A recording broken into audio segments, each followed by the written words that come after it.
Praise the Lord. Hallelujah. Lahat ng nagpala ng Panginoong Diyos magsabing, Praise the Lord.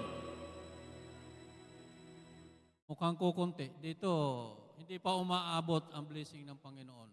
Lahat ang pinagpala dito ng Panginoong Diyos magsabing, Praise the Lord. Amen. Ganon din naman dito. Kayo ba nakatanggap ng pagpapala galing sa Panginoon? Amen. So, pagpalain ang lahat ng mga pinagpapala ng Panginoon. Bago ako magpatuloy sa salita ng Panginoon, mayroon lang akong maiksi na patutuo sa inyo. Sandali lang to. Mga 48 hours lang to. Noong nakaraang linggo, mayroon akong nakausap na isang tatay na kaibigan ko, kakilala ko. Galing siya ng abroad. Noong siya masalubong ko, mga kapatid, nakita ko na tila napakalayo ng iniisip, naglalakad mag-isa. Kumukilala ko, nilapitan ko, tinapik ko. Sabi ko, Brad, nandito ka na pala. Sabi niya, oo nga eh. Sabi ko, halika muna dito sa tabi. Pumasok kami sa isang kapihan. Nagkape kami. Noong magbabayad doon sa kape, parang alanganin bumunot. Parang nangangati yung tagiliran. Kung ano. Galing ng abroad. Alam mo kung ano ang trabaho niya? Professional. He is an engineer. Engineer. Sabi ko, Brad, tila nag-iisa ka. Sabi niya, walay ka ang pamilya ko eh. Kailan ka dumating? Nung nakaraan linggo lang. O ano nangyari? Bakit ano? Sabi niya, ito nga eh. Ika, yung hindi ko naabutan yung mag-ina ko eh. Oh, naman, sabi ko eh. Parang tinamaan din ako ng isang bato na bumigat yung aking pakiramdam. Ano? Kasi ako galing din ng abroad. Ganon. So nalalaman ko yung bigat at hirap ng isang ama na nawalay sa kanyang pamilya para sa kanila. Pero pagdating mo, pagbalik mo, hindi mo aabutan. So, nagkaroon kami ng konting sharing, maiksi lang.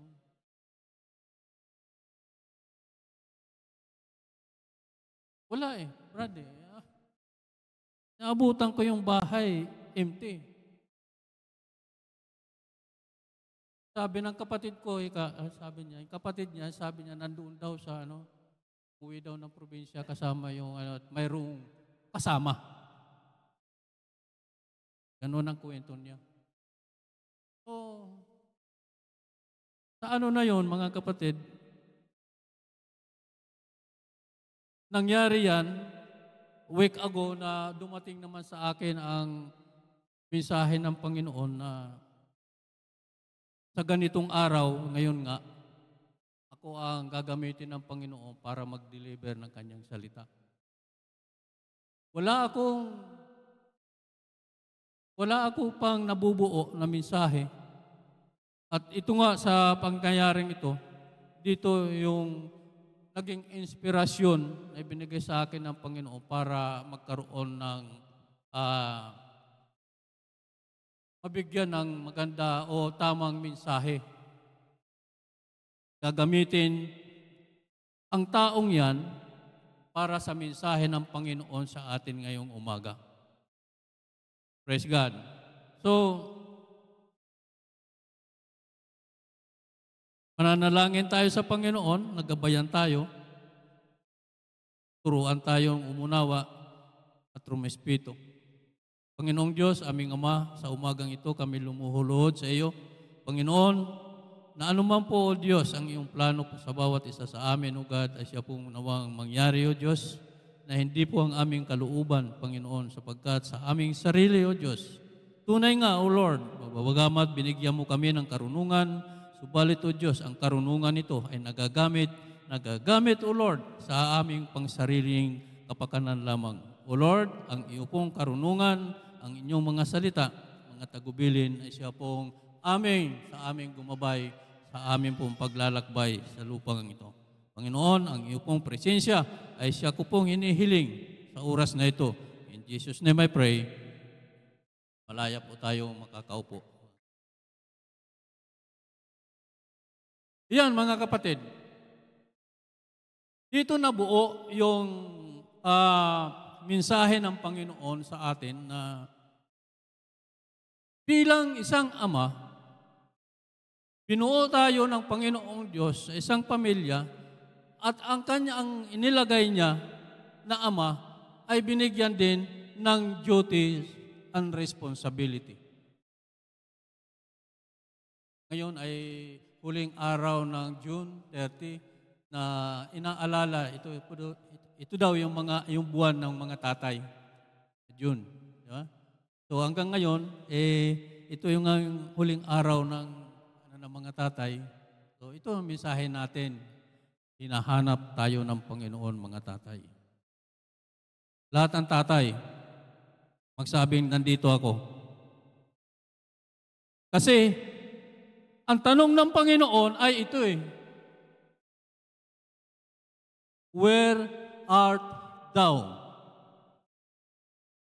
Binuo ng Panginoong Diyos ang pamilya at inilagay sa head of the family dyan ay ang tatay at tinagubilay na ng Panginoong Diyos na siya ang nangalaga ng kanyang pamilya. Kaya nga, tatay, nasaan ka? Saan ka naroroon? Ito'y nagbigay sa akin ng inspirasyon doon sa taong nakausap ko, kaibigan ko, mga kapatid. Hindi niya nagampanan yung kanyang pagkatatay. Nandoon siya sa abroad, kaya siya nag-abroad dahil sa kanyang pamilya, yun ang iniisip niya. Bumuo ng magandang pamilya. Mabigyan niya ng lahat ng pangangailangan ang kanyang pamilya. Ang ganda ng trabaho, engineer Malaki siya engineer ka di ba? Mayroon namang isang tao, napunta rin sa abroad, ang trabaho niya, delivery driver, warehouse staff.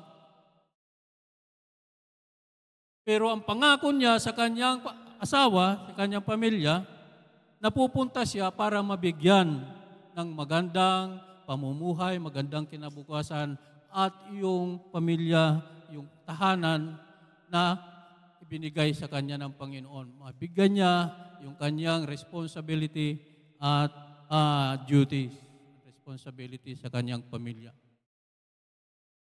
So, ang sabi rito, simulan natin mga kapatid, at nilalang ng Diyos ang tao ayon sa kanyang sariling larawan.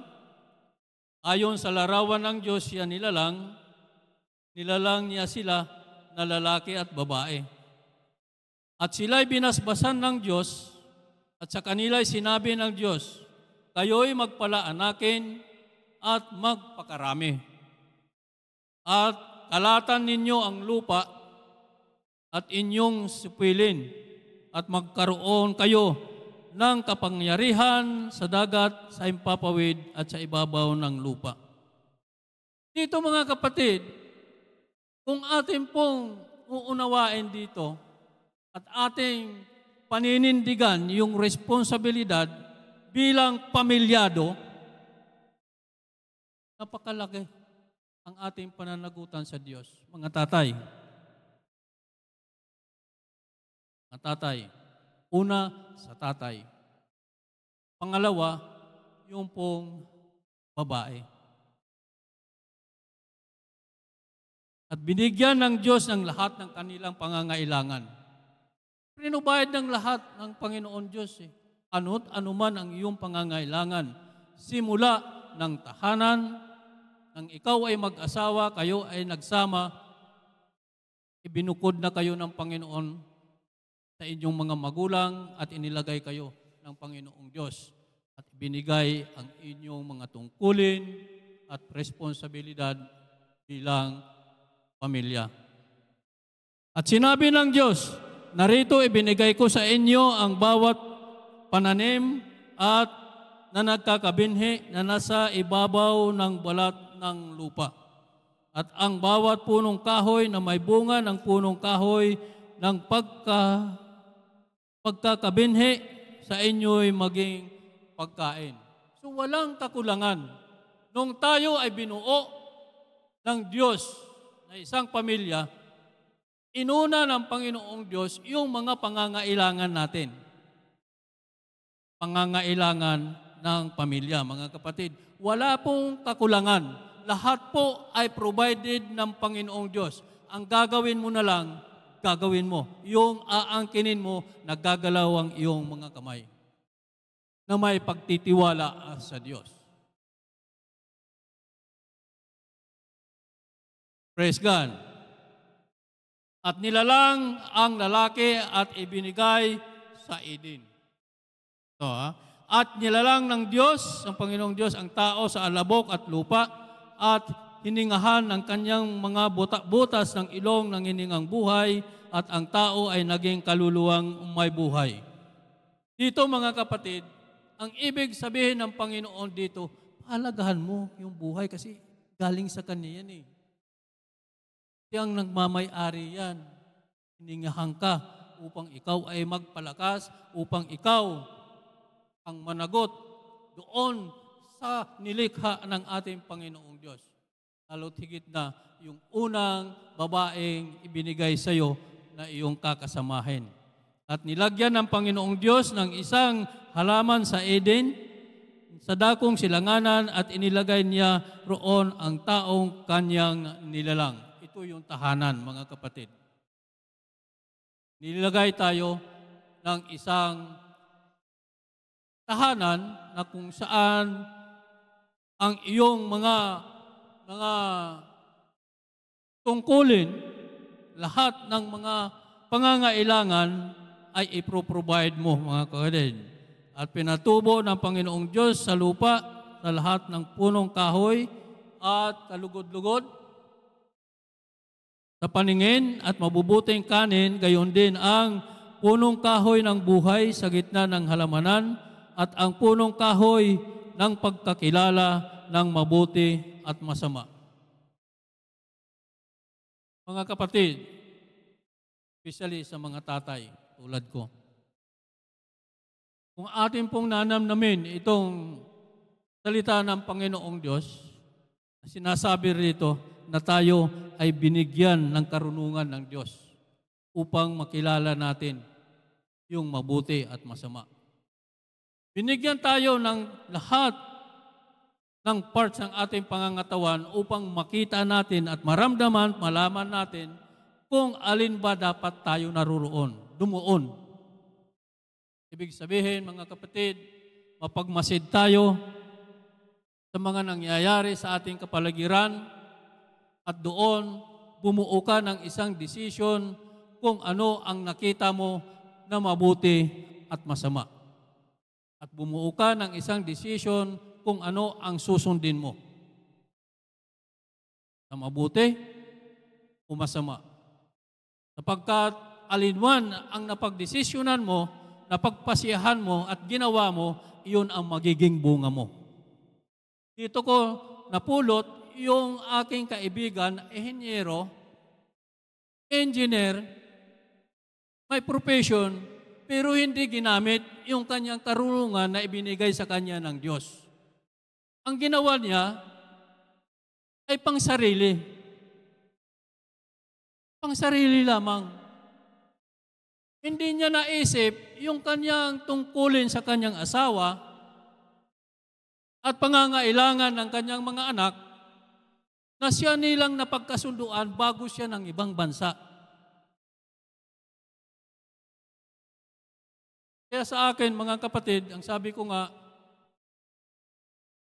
hindi naman sa akin hindi ko na sinasabi na hindi ako mangingibang bansa o iiwanan ng aking pamilya. Kung ang aking layunin ay para sa kanila, sa aking pamilya. Huwag ka lang mawawalay doon sa karunungan na ibinigay sa iyo ng Panginoong Diyos. Na pangalagaan, sustentahan ang lahat ng pangangailangan ng iyong pamilya. Praise God. Isang kwento, mga kapatid, na nagsasabi nga na isang tao ang kanyang tungkol, wala siyang natapos na sabihin natin educational attainment, high school graduate, palakul pa, tapos nakasunod, ibig sabihin 76, pasado man. Pumasa siya na sa high school, pero sabi nga ng dating Pangulong Duterte, 76 is enough. Tama na sa kanya, hindi niya kailangan. Pero yung lesson doon, bakit yung kanyang mga ka-eskwela ay mga cum laude, mga samantala siya 76, pero mga trabahador niya. Naaalala niyo ba yun, sabi? Ginamit yung karunungan na binigay sa kanya ng Panginoong Diyos. Listen, mga bata, ito sa inyo. Ang inyong ama, tulad kong ama, na maging sa abroad man o nandito sa lokal nagtatrabaho, dapat yung isipin at tingnan kung ano ang ginagawa o ano ang trabaho, anong klaseng trabaho ang tatay niyo mayroon. At bakit sila nagtatrabaho ng ganon? Unawain niyo, yung ba ay para sa kanya, sa kanyang asawa, o para sa inyo?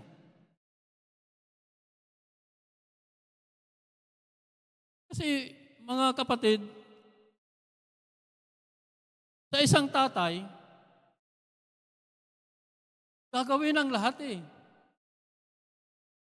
Yung tatay na delivery driver, warehouseman, hindi siya nagkakakontento doon sa kanyang sweldo bilang driver o warehouseman.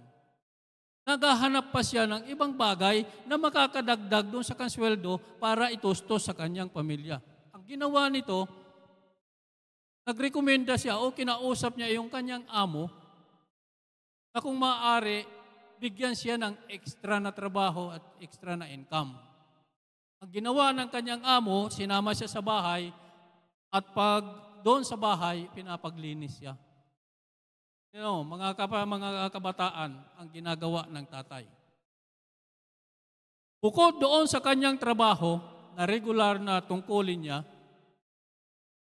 humihiling pa siya, naghahangad pa siya ng extra na trabaho, extra income para mayroon pang tustos sa inyo. Kaya hindi nyo dapat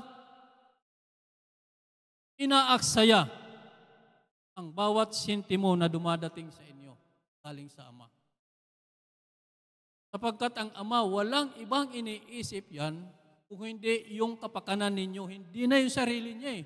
Experience ko ako, gano'n, isang ama. Hindi baling lumipas yung kain ko, wag lang yung mga anak ko. Gano'n yung, ewan ko, kung lahat ng tatay gano'n ang iniisip. Pero para sa akin, bilang ama, gagampanan ko yung akin tungkulin.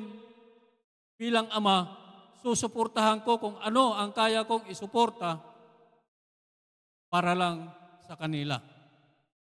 Ngayon, kung may kulang, dahil sa kakulangan din ng educational, iyon ang pagkakasahin lamang.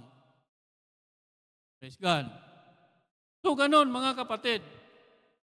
Sa isang linggo, andoon siya naglilinis ng buong bahay ng kanyang amo. Sa isang linggo, binibigyan siya ng 100 reals. Reals, Saudi ang usapan eh. Nandoon tayo.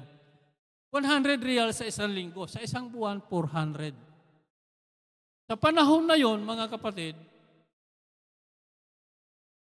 reals to dollars ay nasa 380.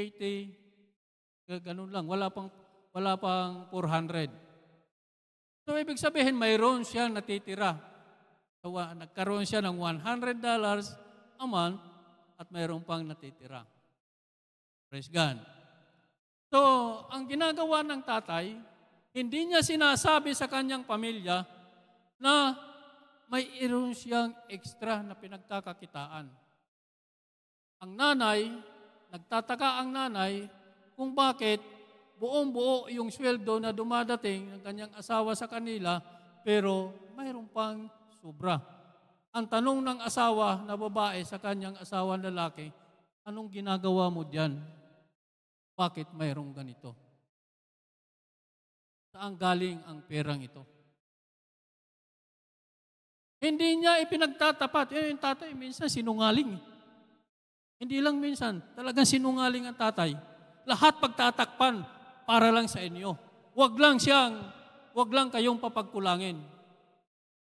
Hindi niya sinasabi yung totoo kahit nahihirapan kasi ayaw niya na kayo ay mag-alala sa kanya.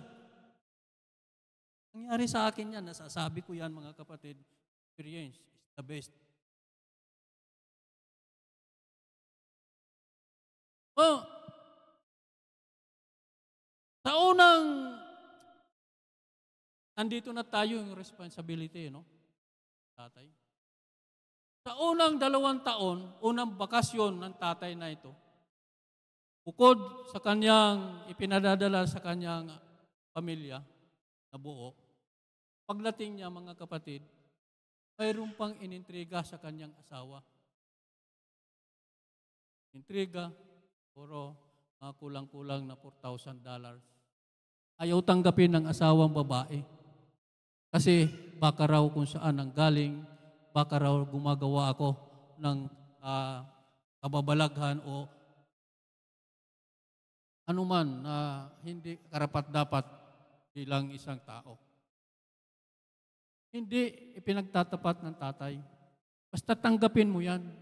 Yan ay para sa atin, para sa pamilya. Dahil ang kanilang usapan, mga kapatid, ay ganito. Mag-a-abroad ako para mabigyan natin ng magandang tahanan yung ating pamilya. Tahanan. So pumayag yung babae, o sige.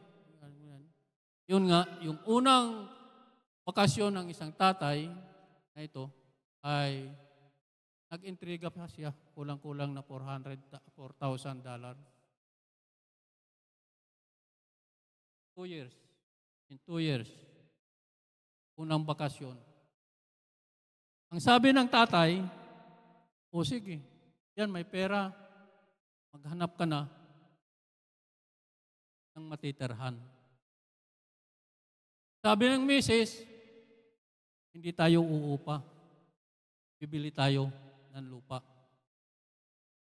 Okay, sige, kasi iyan nga ang ating balak, iyan ang ating,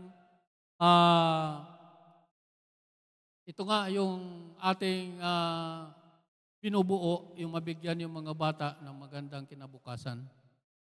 Bumili ng lupa, mga kapatid, total may pera, sige, bayaran mo na. Ang trabaho ng tatay, delivery driver, warehouse staff, at tapos nag-janitor siya sa bahay ng kanyang amo. Ang alam lang ng misis, yun lang trabaho na driver, delivery driver. Tuloy na kayo ganyan, parte ng ito kasi I'm talking about the duties and responsibilities ng tatay. So, ito ang tungkulin ng tatay. Yung mabigyan kayo ng magandang kinabukasan kahit na siya magsinungaling dahil sa kahirapan, hindi niya ibinubulgar sa inyo, sinasabi sa inyo kung anong paghihirap yung kanyang ginagawa para lang sa inyo. Praise God. So ganito na naman mga kapatid. Okay, balik yung tao na yan sa Saudi Arabia. Pagbalik ng tao doon, ganun pa rin ang kanyang trabaho. Delivery driver, warehouseman, paglilinis ng bahay. May time pa, mga kapatid, humihingi pa rin siya ng mayroon pa siyang gustong gawin na pagkakakitaan. Kaya ang ginawa nitong driver na ito, kinausap niya uli yung kanyang amo. Boss, mayroon ka pa ba ipagagawa bukod dito? Sabi na, bakit? Gusto mo pa? Oh, bakit? Bakit kailangan mo? Kailangan ko pera eh. Papagawa ko ng bahay. Yun na, yung pangalawang duty and responsibility ng tatay. Una, lupa. Ngayon naman, ang naiisip niya, yung may patayo yung bahay. Yan. Mga tatay, kunting tiyaga lang. Pero bagong tiyaga, mga kapatid, nagsabi rito, kung inyong naaalala, Brother Danilo, yung kaninang pasimula ng kwento, yung henyero na aking nakausap, dahil sa aming sharing, iniwanan siya ng kanyang asawa, kanyang anak, at pumunta ng probinsya. Ang ginawa nito, pagkatapos namin magkausap, nagkaroon siya ng desire na puntahan, makipagkasundo sa kanyang asawa. Sapagkat doon niya, nung kami nagkausap, doon niya napagtanto yung kanyang tungkulin at responsibility sa kanyang asawa at sa kanyang anak. So, especially, pinimension ko ito sa iyo dahil nandiyan ka sa katayuan na ganito. At ganun din sa lahat ng mga nanonood, nakakapakinig, kung kayo nasa ganyang sitwasyon, huwag niyong panatilihin na kayo'y tigang sa inyong kinaroroonan. Sapagkat ang mga bagay na inyong ginagawa, ang mga bagay na sa inyong kaisipan, kung iyan ay makalaman, kapatid, kaibigan, alalahanin mo na mag-aani ka ayon sa inyong ginagawa. Kung ano ang iyong ginawa, ay siya mong aanihin. Sabi ng Panginoong Diyos. So ganito mga kapatid, ipagpatuloy ko kasi ito ang mensahe. Ito ang mensahe kung bakit tayo hinahanap ng Panginoong Diyos. Bakit tinatanong ka kung nasaan ka? Anong ginagawa mo? Ginawa mo ba yung sinabi ng Panginoon na huwag mong kakanin yung punong kahoy na aking sinasabi sa iyo na huwag mong kanin? Ibig sabihin, ito yung mga bisyo, ito yung mga pagpapasarap mo sa iyong buhay. Tinalikdan mo, kinalimutan mo yung tungkulin mo sa iyong pamilya. Malasap mo lang yung kasarapan, kaginhawaan para sa iyong sarili.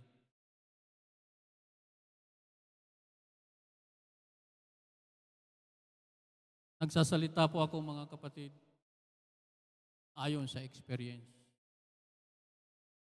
Bagamat may pagkukulang, mayroong kakapusan, maaring dahil mayroong kakulangan, yung educational attainment. High school graduate, andun lamang, balit mga kapatid, yung ibinigay sa iyo ng Diyos na karunungan at kaalaman. Spiritually, mga kapatid, ito po ang umiiral, dapat na umiral sa isang tatay na responsibilidad sa kanyang pamilya. Marami akong failure, marami akong pagkukulang, ngunit ako'y nagpapasalamat dahil sa mayroon pong ibinigay na alalay ang Panginoong Diyos. At alam yan ng mga anak ko. Walang iba ang ating pastor. Sa aking kakulangan at kakapusan, nandyan ang ating pastor at siya nagpipid ng spiritual na pangangailangan ng aking pamilya. Kaya kung wala yan, mga kapatid, bagamat ako'y naging isang responsableng ama, ngunit may kakulangan nga, balit ang Panginoon hindi nagkulang. Provide pastor para sa ating pamilya. Mayroon akong mga gustong sabihin sa aking mga anak na hindi ko masabi. Sabi ko nga sa inyo, ang tatay ay isang sinungaling. Hindi niya masabi, tapatan. Ayaw ko kasi masaktan sila sa salita ko. Ang pastor, siya po nagpapaalala at nagsasalita sa kanila. Nalalaman ng pastor kung ano ang pangangailangan ko. Nalalaman ng aking pastor ang pangangailangan ng ating pamilya. Ikita niya yan. Kaya mga kapatid, pasalamat tayo at lagi may sumasaway sa atin. Sapagkat ang sabi ng Panginoong Diyos, sinasaway niya ang kanyang iniibig. Hindi lang saway, minsan pinapalok upang huwag kang lalong mapahamak.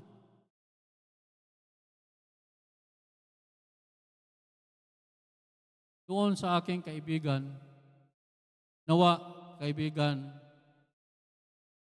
nagawa mo at natupad mo yung usapan natin, babalikan mo ang iyong pamilya. Yes, nakita ko yung sincero mo. Umiiyak ka, share mo yung paghihirap mo. Pagkat dinanasan ko rin yung paghihirap ng trabaho. Pero ang masakit, yung umuwi ka, na sana'y naging masaya at maligaya kayo. Kaibigan, panindigan mo yung inyong sinabing babalikan mo, kukunin mo ang iyong pamilya. Nagsabi ka rin, hindi lang sa akin, kung hindi sa presensya ng Diyos. Ang sabi mo, sasama mo sila sa simbahan. Sabi ko naman sa iyo, kaibigan, unahin mo ang iyong sarili. Ilapit mo sa Panginoong Diyos, sapagkat ang pangako ng Diyos, kung mananampalataya ka at magtitiwala ka sa akin, maliligtas ka. Maliligtas din ang iyong buong sambahayan. Pangunahan mo at susunod ang pamilya mo. Susunod ang mga anak mo at ang susunod ng mga apo mo. Duty and responsibility ng isang tatay. Sorry mga kapatid, mayroon akong mga hinanda dito na ating sana subalit. Ako lagi nandyan, sinasabi ko lagi, ang sinusunod ko kung ano ang inire-reveal na salita ng Diyos na lalabas sa aking bibig. Pagkat iyan ay hindi akin, kung hindi magmula sa revelation ng Diyos na gusto niyang ihatid sa atin.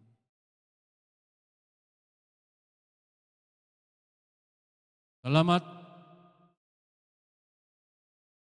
Ngunit ako'y nalulungkot sa katahimikan ninyo.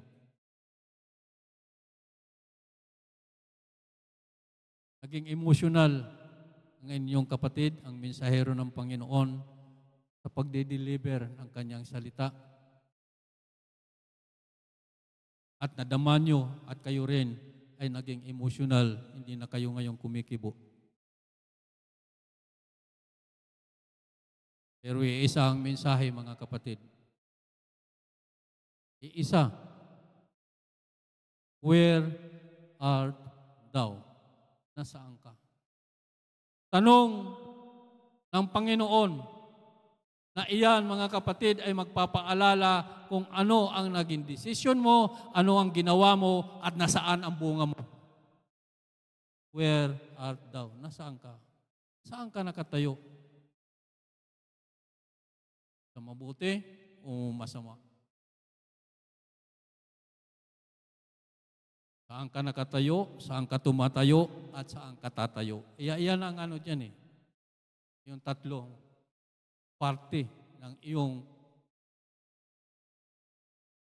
paruroonan, iyong kalalagyan.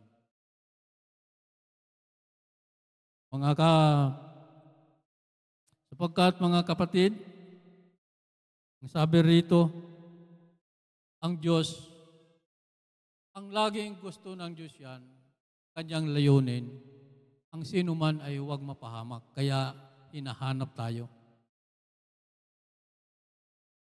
Hinahanap tayo ng Diyos. Pagkat ayaw ng Diyos, nawa na hindi ka masilayan, hindi ka makasama. Ayaw niya na mapahamak ng sino man sa atin. Kaya ang sabi ng Panginoon, manumbalik kayo sa akin at ako'y manunumbalik sa iyo. Yan ang salita ng Panginoon. Kaya kung nasaan ka man, kapatid, tatay, nanay, saan man kayo, dapat pagbulayin ninyo, unawain ninyo, unawain natin, na ang Diyos ay mayroon siyang talagang isang layunin. Na bagamat tayo ay nalayo sa Kanya, na-disconnect yung ating spiritual relationship sa Diyos dahil sa kasalanan, dahil sa ating pagsuway, mga kapatid, ang Diyos ay nandoon pa rin yung Kanyang hangarin na nagsasabi ng reconciliation. Yung panunumbalik. Ito yung isiner ko doon sa aking kaibigan, yung panunumbalik. Sapagkat walang ibang paraan, mga kapatid, para tayo ay magtagumpay sa ating pamilya at sa ating pamumuhay, kundi yung tayo una manumbalik sa Diyos at ang lahat na ginawa ng Diyos ay provided sa atin lahat. Pagsasalu-saluhan natin yung blessings na nakaraan ng Panginoon para sa atin.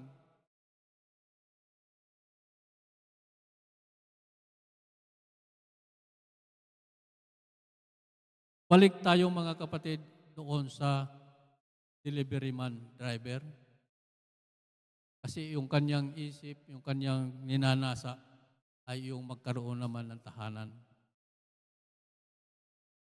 Nagpunta siya sa amo niya, tumingi pa uli ng isang pagkakakitaan. Okay. Sabi ng kanyang amo, okay. Sa araw ng Huwebes, half day lang kasi, Saudi Arabia, half day. Pupunta ka rito, lilinisin mo itong mga Arabo kasi ganito, mamuhay. Mahilig sila sa carpet sa loob ng bahay. Pupunta ka rito ng Huwebes ng gabi, itong mga carpet, ito lilinisin mo. Ngayon, bibigyan kita ng $50, 50 reals sa half day. Payag yung driver. Eh sir, bukod doon sa 100. So nagkakaroon siya sa isang linggo ng 150. Kaya mo yun? 150 na iipon niya sa isang linggo. So 600 na sa isang buwan. Eh ang sweldo niya, magkaano lang naman ang sweldo ng isang driver, yung halos doble na yung sweldo niya. So lalo nagtataka itong kanyang asawa, ano bang misteryo ang ginagawa ng asawa ko? Saudi Arabia. Eh alam naman ni Mrs. din na may kagandahan na lalaki tayo, kaya hindi rin tayo magtataka kung bakit siya magtatanong ng ganon. Pero pumapangalawa lang ako sa ating pastor. Si pastor ang magandang lalaki talaga yan sa lahat. Kailangan, kasi seryoso na kayo masyado eh. Ayaw nyo na ba makinig? Ako ang makikinig. Ganito mga kapatid. Ano ito eh? Lesson sa atin ito eh. Hindi lang sa amin mga tatay, na ginawa na namin ito. Ito ay para sa inyong mga anak, sa iyo, aming mga anak. Ginagawa namin ito dahil nga sa inyo eh. Kaya huwag nyo naman sanang yung tatay nyo, magulang nyo, kung sagot-sagutin ninyo, ganun na lang.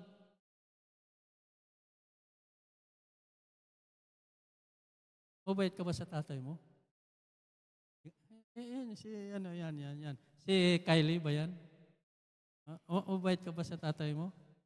Opo. Ayan. Para mabait ka. Binibigyan ka ba ng baon? Hindi.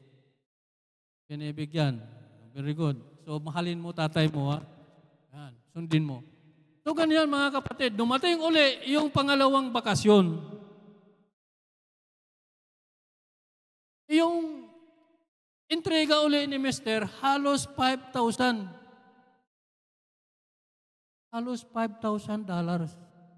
Pero yung sweldo niya, hindi naman lumalaki. Lumalaki lang dahil doon sa pagsisikap ng tatay. Doon sa pagsisinungaling ng tatay. So, minsan yung pagsisinungaling, napapakinabangan, pero conforme sa kasinungalingan. Mayroong kasalanan na ikamamatay at mayroong kasalanan na pwedeng patawarin. Kung iyan ay kapakanan, Biblia na, ang Biblia nagsasabi. Kaya minsan, mga kapatid, ako natututo sa bulsa ko, sa wallet ko. Hindi ako naglalagay ng nagtitira ako sa bulsa ko kasi ang misis ko, pagka dumadating ako sa bahay noon, wallet lagi ang hinahanap. Titingnan yung wallet. Kaya nagsiseparate minsan ako ng panggastos pang sarili. God, para naman doon sa mga anak. Kasi yung mga anak, kay tatay lagi umihingi yan, lumalapit. Tay, pahingi pera, ganon eh. So kailangan si tatay mayroon nakalaan na pambigay. Tayo naman, wala naman tayo bisyo. Ako, wala naman akong bisyong Ang problema ko lang, ako ang pinagkakabisyuhan. Yan. Bakit kayo tumingit, bata? Brother, Praise God. So, dumating yung pangalawang bakasyon, almost 5,000. Sabi ni Mrs., ano ito? Sabi ko, pagpapatayo mo ng bahay. Patayo mo ng bahay. Yan ang ating plano eh. Yan ang ating pinag-usapan na pagkasunduan. So, okay. Tayo ng bahay mga kapatid. Pangalawang bakasyon, ibig sabihin 4 years na trabaho. Ang trabaho mo, regular na trabaho mo ay delivery driver, warehouse staff. Hindi ka naman professional, hindi ka pero nandoon yung na ibinigay sa iyo ng Panginoong Diyos yung pagkaalam. Hindi naman pagkaalam, kundi kasi yung kaalaman galing sa Panginoong Diyos. Yung karunungan, yun ang ibinigay sa atin ng Diyos. Yung marunong tayo, pero yung kaalaman, galing sa Diyos yan. Ayun yun. Basta't gamitin mo yan, mga kapatid, magkakaroon ka ng magandang kinabukasan. Ibig sabihin, magagampanan mo, may bibigay mo ang iyong duties and responsibility sa iyong pamilya. So mga kapatid, iyon nga, pagdating ng 4 na taon, nakatayo yung bahay. Tayo na yung bahay, pero skeleton. Dapat. Skeleton, may bubong, may pero ibig ko sabihin, wala pa sa finishing. Ganyan. So pakinggan nyo mga kabataan kung bakit ko kinukwento ito. Ito ay mangyayari sa inyo kung tutulungan nyo ang inyong ama, ang inyong ina. Kung papaano mag-budget, papaano mag-ingat na gumastos ng pera. Hindi yung hingi kayo doon, kahit hindi kailangan, magpapabili kayo. Sa bahay noon, walang TV, walang refrigerator, walang Nagkaroon lang nung pang-6 na taong ko sa Saudi Arabia. Nabuo na yung bahay. Ang sabi ni Mrs., skeleton naman, wala namang kagamit-gamit. Sige, yan. Bili tayo kasi yung kalan namin noon, yung hindi uling. Hindi uling, mga kapatid. Tapos yung aming tubig, yung delivery ng truck, yan, wala pang Tapos, basta wala pa. So, balik uli ng Saudi Arabia. Trabaho uli. Pagdating doon, mga kapatid, nanatiling ganun. Wala nang maibigay yung boss ko na extra na pagkakakitaan ko. So, natali ako doon. So, ganun pa man mga kapatid, ay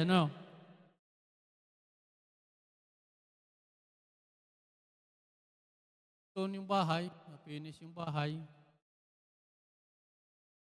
at ibig sabihin, naayos na.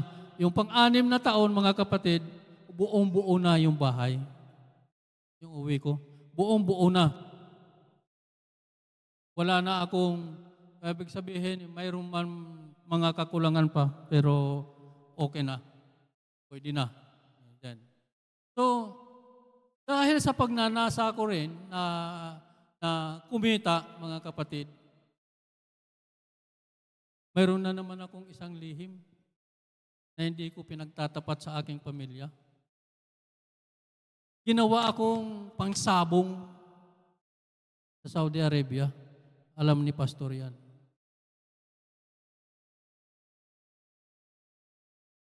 Kasi, kumbaga nakitaan ako ng mga sabi nito, mga Koreano ng galing sa Taekwondo. Sabi sa akin ng Koreano, napit ako Okay. Tinuruan ako ng ganun. Iniisip ko, bakit kaya gagawin ko ito? Pero gusto kong kumita extra kita. So, sige. So, marunong na akong, sabi ng Koreano, huwag kang iire. Pagdating ng isang buwan, mga kapatid, sinabong na ako ng Koreano. I will give you 1,000 real. You fight this man. Woo! Sinabong ako Malaysian. Okay. 3 rounds lang. Kumbaga, yung katawan ko kasi masigla kasi batak sa trabaho. Batak sa init. Samantala yung ko, engineer pala yun. Engineer din, Malaysian. Mga kapatid, 2 round lang, bagsak. Mayroon akong 1,000 reals. Extra income ko yun. So, yun naman yung determinasyon ng isang ama para lang kumita. Itataya mo yung iyong sarili, ang iyong buhay para sa pamilya. Hindi mo na ninanasa yung sakit. Okay, sumunod uli. Tinawag yung isang Thailander. Mga estudyante niya na mga sisiga-siga. Ako bagito. Thailander naman. Gano'n naman. 1,000 real. Sige. Ang usapan, ayaw niya ng bagsakan. Gusto yung matapos yung kung sinong lamang sa puntos. Sa akin, ayaw kong tumagal na gano'n Hanggat maaari, ayaw kong masaktan Kung ano, ibigay mo na. Ganon. Ganyan ang pusahan. Yan mga kapatid, yung mga extra income. Yung mga kasinungalingan na nililihim ko, mga gawa kong inililihim ko sa aking pamilya. Sineshare ko ito, mga kapatid, hindi itinataas ko ang aking sarili. Kung hindi bilang ama na laging inaalala ang pangangailangan ng kanyang pamilya. Itataya ng tatay niya ang kanyang buhay, ang kanyang para lang sa inyong kapakanan.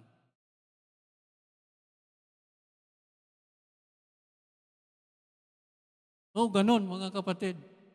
Hanggang sa umaabot na, nakalimang sabong ako Yung pang-anim na sabong, hindi na natuloy. Tinawag na ako ng Panginoon.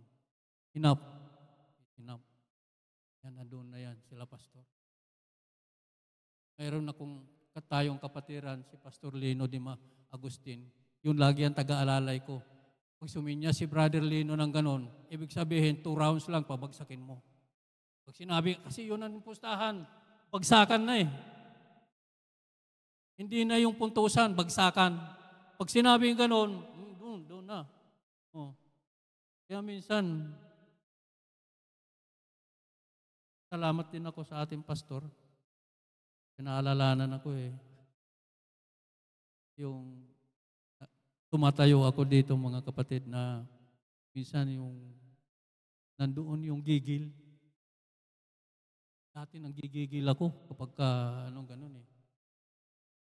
Ang sabi ni Pastor baka yun na naging apekto yung aking ganun. Sabi ko naman, sana hindi. So, ito ang naisip at ibinigay ng Panginoong Diyos para bilang tatay, inuulit ko mga bata maliliit, makinig kayo. Ang tatay nagsasakripisyo para sa inyo. Anumang kapansanan ng tatay, pinipilit magtrabaho para lang kumita, may bigay sa inyo. Ang tatay, madali niyong lapitan kung mayroon kayong pangangailangan. Tatapikin kayo ng isang tatay kung kayo ay may pagkakamali. Sasawayin kayo ng tatay para sa inyong kabutihan. Tatay, dadalhin kayo kung saan kayo mapapaigi, mapapabuti. Kaya please lang, ramdam ko mga kapatid, pag may nakikita ako na tatay na bang hindi niya maiwasan minsan na naiinis, nagagalit. Bang ang pakiramdam ko na hindi ganun ang tatay. Kailangan ng tatay matiisin. Kasi iyon ang responsibilidad mo eh. Magtitiis ka, yun ang ibinigay ng Panginoong Diyos sa atin, mga tatay. Tiisin mo kung ano yung pangangailangan, ano ang ikabubuti. Huwag mong ipagdamot, tatay, para sa kabutihan ng iyong pamilya. So, dahil nga mga kapatid, yung tao, nagagawa niya yan kahit na disconnected yung kanyang spiritual relationship sa Diyos kung gagamitin mo lamang yung karunungan na ibinigay sa iyo ng Panginoon. Kung marunong kang kumilala sa ating Panginoong Diyos. Sa totoo lang, mga kapatid, lahat ng bahay tayo ay disconnected spiritually sa ating Diyos. Disconnected tayo, mga kapatid. Kaya nga si Adam nung magkasala ay pinalayas siya sa Eden, sa halamanan ng Eden. At ang sabi doon, sumpa ng ating Panginoong Diyos sa lalaki, kakain ka sa pamamagitan ng paggawa ng iyong mga kamay. Sa paghihirap, gagawin ng iyong mga kamay. Nawala yung, hindi naman nawala, kung hindi hinayaan ka ng Panginoon na gumawa sa iyong sariling karunungan para sustintahan ang pangangailangan ng iyong pamilya at magampanan mo ang responsibilidad sa iyong mga anak. Sabi ng iba basta't mayroon akong naibigay, kumakain sila. Nung isang araw, tinext ko yung boss ko kasi may nakita akong text niya, kinukumusta ako. Response ko, text ko yung boss ko. Tapos sabi niya, sige, tatawagan kita. Usap tayo. Sige, gano'n. Ganito, mayroon na siyang itinayo na naman na isang mansion. Sabi niya kung gusto ko raw magtrabaho sa kanya uli. Sabi ko, boss, mahina na yung katawan ko, naubos na sa'yo eh. Kung gusto mo lang naman. Pero boss, sabi ko gano'n alam mo naman, yung pagpapala mo yan, galing din sa akin bakit? Sabi ko, dahil nagkaroon ka ng empleyadong may takot sa Diyos Kaya pinagpapala ka ng Diyos eh. Dapat naman, ako rin naman, bahagian mo ng pagpapalang yan. Naghihintay ako ng response. Hintay ako ng response kasi sabi ko, Boss, may church kami. Alam mo naman yun. May church. Nangangailangan eh. Ganun lang eh. Ganun. Pero ako'y naniniwala dahil ang sabi ng salita ng Diyos, ang kanyang salita ay hindi babalik ng walang kabuluhan. Ipinaabot ko sa kanya yung pangangailangan ng iglesia at ako'y naghihintay yung kilos ng Panginoon Diyos sa kanya.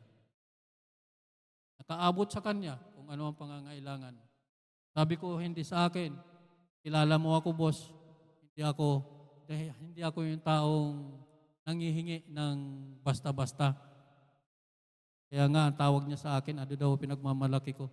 Sabi ko, ang Panginoong Diyos, Panginoong Jesucristo. Yun ang mayroon ako. Sinishare ko sa kanya yan, pero in perfect time, in God's perfect time, dadating yan, mga kapatid.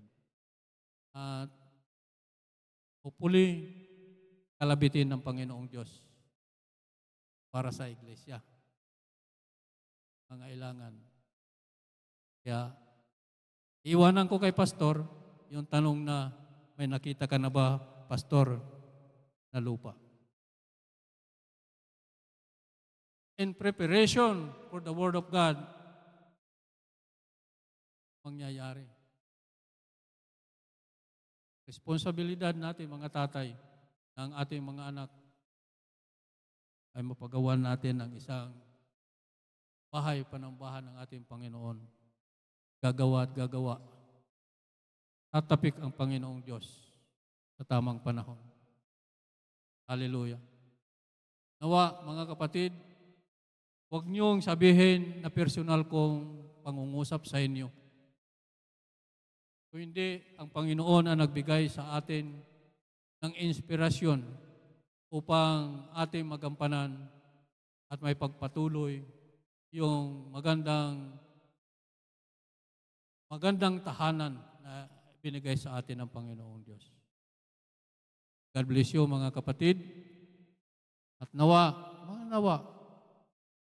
mga kabataan, ang pakiusap ng TSCFI sa inyo, ang inyong mga tatay at ang inyong mga nanay. Ipaabot mo sa kanila na ang TSCFI ay maaaring gamitin ng Panginoon para sila akayin. Handa sila sa anumang imbitasyon na darating sa Kanya ang Panginoong Diyos. Glory to God, lahat ng pagpapala ng ating Panginoong Diyos, ang kasiyahan at kasaganaan, at lalo't higit na, mga kapatid, yung ating relasyon sa ating Panginoong Diyos. God bless you, at nawa, mga kapatid, tayo ay maging pagpapala ng Panginoong Diyos. Amen.